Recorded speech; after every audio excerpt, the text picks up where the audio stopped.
Astronomers using NASA's Hubble Space Telescope have found a jet propelled through space at nearly the speed of light by the titanic collision between two neutron stars, which are the collapsed cores of massive supergiant stars.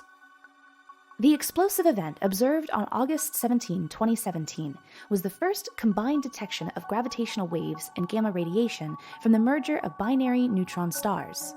This discovery prompted scientists to quickly aim Hubble at the site of the explosion.